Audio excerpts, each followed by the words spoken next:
What is coronavirus? Coronavirus is an illness caused by a virus that can spread from person to person. It has symptoms that can range from mild to severe illness.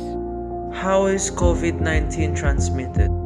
You can become infected from respiratory droplets when an infected person coughs, sneezes, or talks.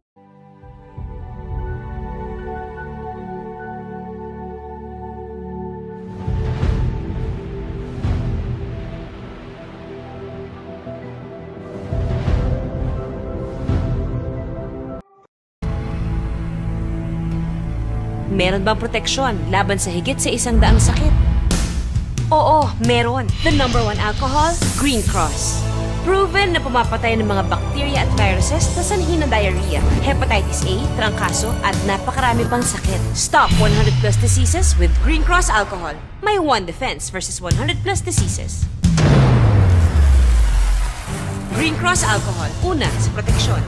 According to BBC News, a man in the Philippines became the first person outside China to die of COVID-19 on February 2, 2020. At this point, there were no reported cases in New Zealand, but the next day, the country began banning entry to any foreigner coming from or via China. Any New Zealander returning from China had to isolate for 14 days. In Iran, a flight ban was also applied as the virus spread internationally, the root of the first case in New Zealand, and restrictions were imposed to those coming from South Korea, Northern Italy, or who displayed symptoms. On March 16th, all including New Zealanders had to go into self-isolation on arrival in the country at midnight, unless they came from the mostly unaffected Pacific Island nations. Prime Minister Jacinda Ardern said these were the most strict regulations in the world, for which she quoted, "Make no apologies." In late March, New Zealand launched a new 4-stage warning system in order to dose the public for a rapidly changing situation.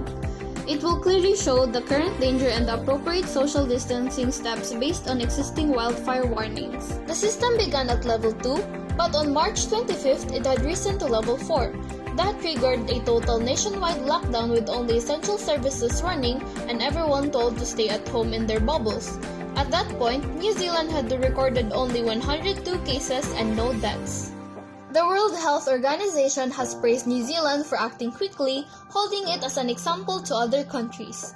On the 8th of June, Ms. Ardern announced that with no new community transmissions in 17 days and all patients fully recovered, she quoted, "We are confident we have eliminated transmission of the virus in New Zealand for now." The lockdown was lifted and everyday life is now almost entirely back to normal with some social distancing, but the borders remain closed to foreigners for now, with no indication of when they will reopen. And officials say complacency could be disastrous. According to the Washington Post, Australia has become a pandemic success story. The nation of 26 million is close to eliminating community transmission of the coronavirus, having defeated a second wave just as infections surge again in Europe and the United States. The Sydney Opera House has reopened.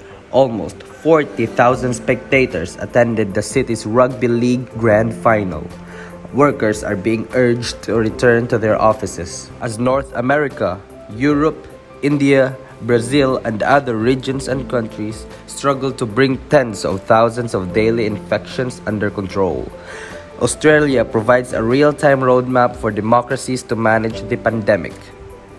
Only 888 people are reported to have died in Australia from COVID-19, a similar number to New Mexico, which has less than 1/10 the population. The exact explanations remain unclear for the low death rate, but they seem to be a combination of high-quality health services, fast disease monitoring, and a scattered population.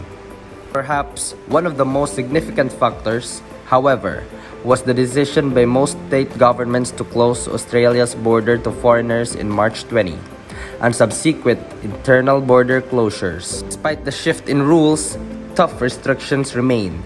In Melbourne, Australia's second-largest city, most people are confined to their homes 22 hours a day and get out only for exercise, shopping, schooling, medical appointments, or funerals.